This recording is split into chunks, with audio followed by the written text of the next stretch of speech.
Here's my newly completed diorama, the Sharpshooter, showing a World War I era American soldier shooting down a German biplane. If you'd like to see how I made this from practically nothing from the start, well, stay tuned. Oh, hey there, it's Ian again.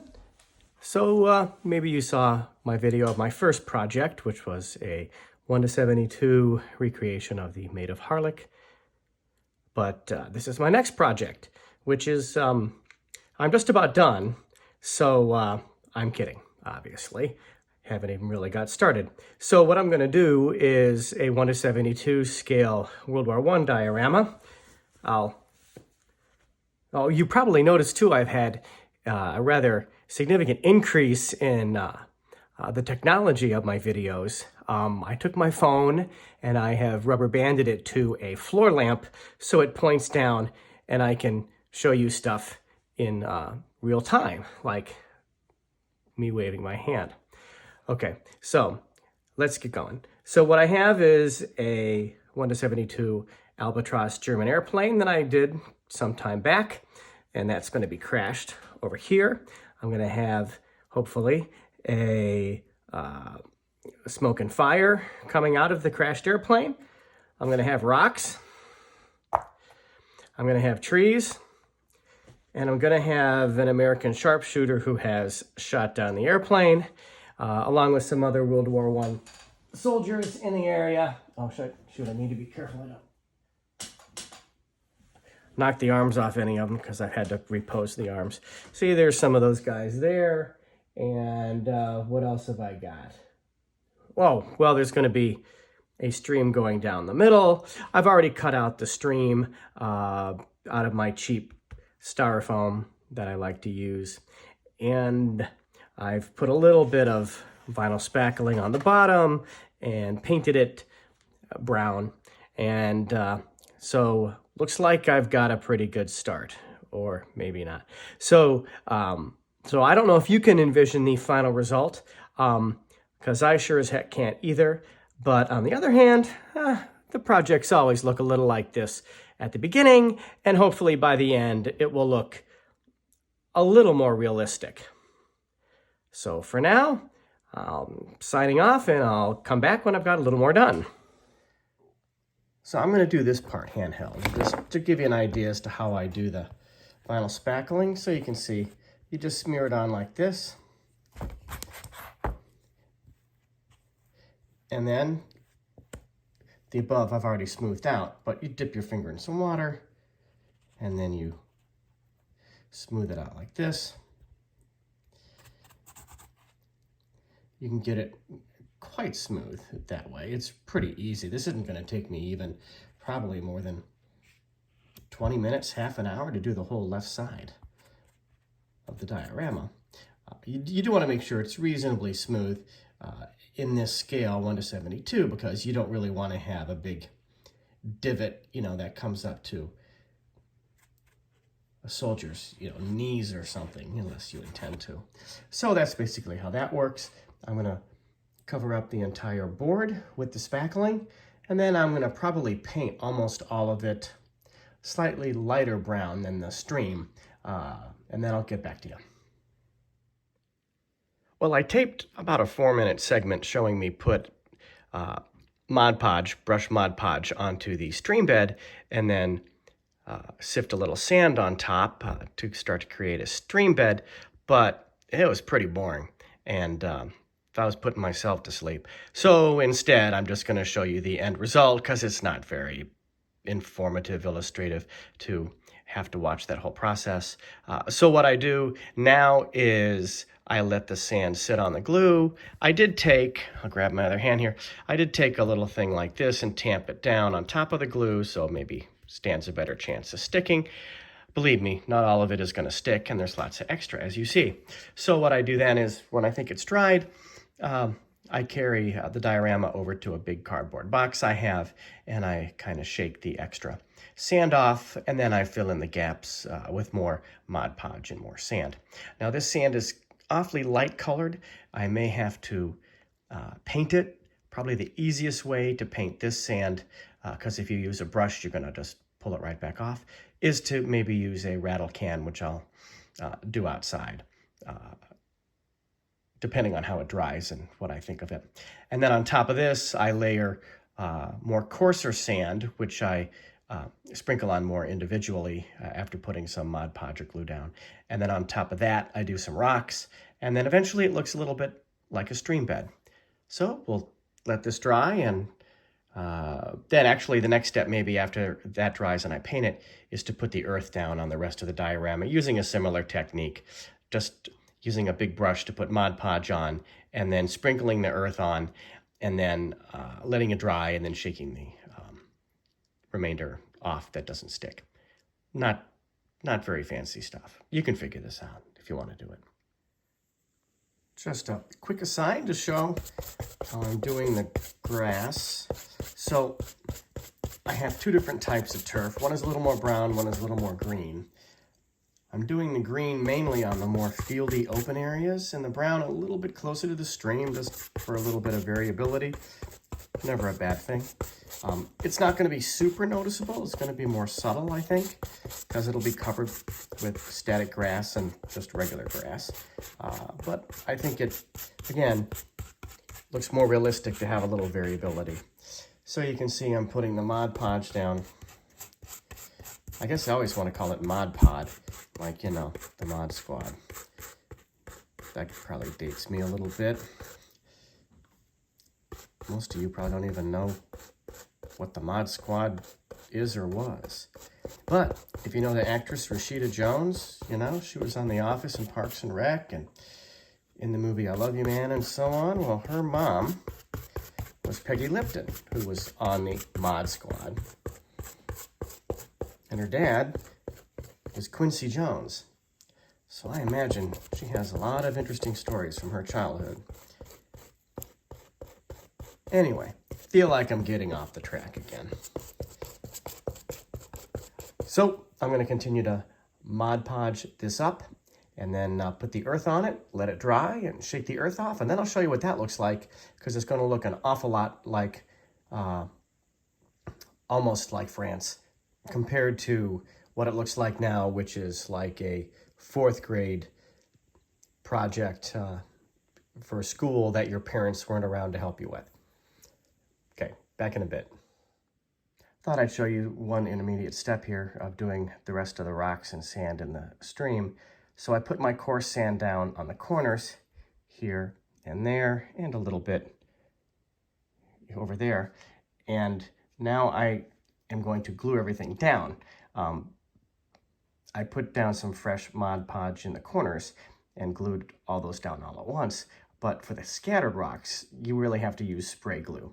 So I have some spray, I believe it's liquid Mod Podge, and all you do with that is just spray it on.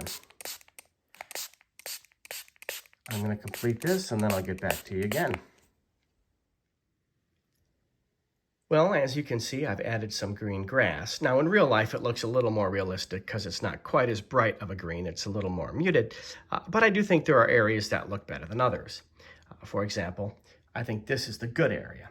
You've got a nice variation in the clumping of the grass, some bigger clumps, some smaller, finer areas, some slightly bare areas. To me, that looks like a pretty realistic field. The area that is going to need work is up here. Next to the stream, I'm going to have 2mm static grass, which in real life, if you do the math, 2 times 72, because it's 1:72 scale, equals 144 millimeters, which is 14.4 centimeters, which is about 5 inches or so. So if you can imagine 5-inch grass next to a stream like that, that seems pretty realistic. I doubt that I'll get any taller grass than that. I doubt I'll do much 4mm grass. I might do a teeny bit, but not very much, or it'll look out of scale. At the top of the diorama are where some trees go, so the bare patches are appropriate right under the trees, but I'm going to probably have to work on the transition between the trees and the grass by adding a few other things. And I'm going to add some other stuff, some wildflower effects and tree stumps and branches and stuff like that. In the stream, I think you always want to have some branches and things. So that's my plan. just need to wait for the grass to dry. How I did the grass was I sprayed a whole bunch of spray glue in the areas I wanted it, and then I sifted very carefully grass on top of that. From my experience, as long as you've got enough liquid glue down, the grass will stick and not much will fall off when I turn the diorama on its side and tap it. But if it does, I can always just add a little bit more. So the grass is going to be drying, and then I'll proceed with the next step. Essentially, I'm going to get everything complete for the background before I add any trees or figures or anything like that, because I really need to get the turf and grass looking good, make sure the airplane looks good. I may even complete the airplane smoke and fire effects before I do a lot of the other things as well, just because I may have to manipulate the diorama quite a bit to do the smoke and fire effects, and I don't want to be knocking trees off and have things like that occur. But we'll see. I've never made a diorama quite like this before, so I am making this up as I go along, and I just have to have faith that it's going to turn out in the end. Right now what I'm doing is kind of fine-tuning the grass, turf, and dirt areas. I have my trees and rocks out so I can see where exactly I might want to add each of the above. I think it's a good idea to add maybe a little bit of turf around the rocks and add some grass in the areas where the tree shade wouldn't cover it up and things like that. So working on that, and then when I get that all finalized to the point where I basically just need to attach the trees, then I'm going to tackle the smoke and fire effects for the airplane. I think my philosophy for that is going to be that the airplane is still in the midst of crashing and hasn't completely stopped. So it's going to be more of an explosion effect as it hits the ground here, as opposed to just skidding and coming to rest. So we'll see what I can do for that when the time comes. It's obvious I've done quite a bit since I last videoed.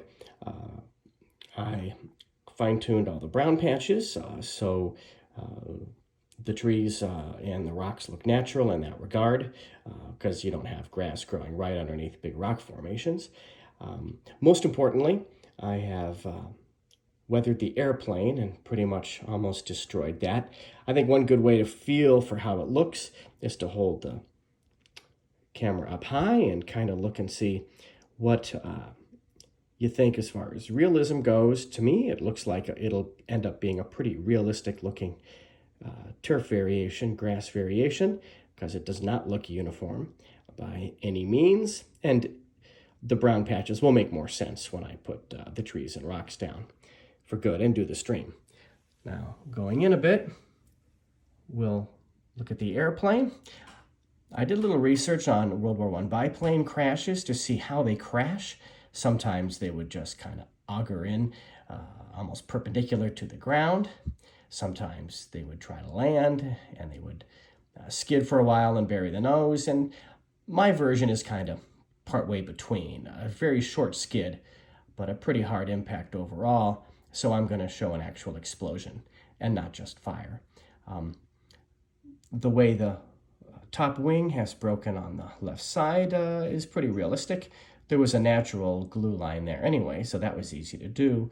I bent the struts in half and brought the front wing forward, since that's the natural progression of these sorts of crashes as well, is the top wing being a little less securely anchored and being on top would be thrown forward.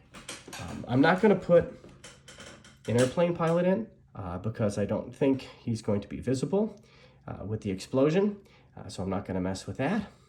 I added, some brownish accents that would reflect dirt or mud being thrown up, as well as some dry brushing with black pretty much all over, since there was going to be smoke and cinders and all kinds of stuff flying over the wings from this airplane's engine, as well as from other airplanes' engines if it really wasn't a dogfight. And if it's doing strafing, it's going to probably get stuff up from the ground as well. It's hard to tell how much of the airplane will be covered by the explosion. Pretty much everything in the middle will. But I thought I would weather the whole top wing just in case there are parts that are still visible. The tricky part is going to be coming up with the explosion. So I'm going to work on that and get back to you in a bit. Not having an airbrush is a disadvantage because that pretty much means I have to color the cotton balls I'm going to use as the basis for the explosion and fire ahead of time and then place them on the model. But you'll see what I mean when I get to that step, assuming I figure it out. If this is the end of the video and you never hear from me again, then you know I didn't. Right now, rigging up the lights. So this, unfortunately, won't fit underneath it. There's just not enough room. I thought I'd left room, but it's a little too big. I also need access to both sides. I need access to this side to turn it on and off, and the back side to change the battery someday. So anchoring it underneath semi-permanently, not gonna happen. But if I put it behind it and it sits up like this and I just tape it there, there's a bunch of trees here. You're not gonna hardly see this. If I really wanted to get fancy, I could even paint the bottom the turf color, but I'm not fancy. So the nice thing about these two as well is that they cost $2.99 at Hobby Lobby. Oh, just in case you guys think I'm being paid by Hobby Lobby, since I do get quite a few supplies from there and I mention it, I don't think they would pay me if I referred to them repeatedly as Hobby Lobby. So that probably puts paid to that idea. Of course, the name of the company is Hobby Lobby, but I also have gone to Michael's, Walmart, and other places to get supplies, wherever I can get them cheapest. But these lights, you get a string of like 8 feet for $2.99, and there's quite a long cord to the controller. So underneath it, you can see I left space to put stuff. That's where my extra wires are going to be. I drilled holes and then poked toothpicks through so I could see where they were. And I already have one side of my airplane, the lights poking up. And then they will wrap around and then they will go back down on the other side. That's my plan, and let's see how that works. So that's the end of part 1 of my diorama, the Sharpshooter. If you are still awake and you would like to see how I get to this result, nicely framed by the sun shining through the window of my den, stay tuned. Well, you can't stay tuned. This is going to end. Go to part 2. See, this is why I should have a script.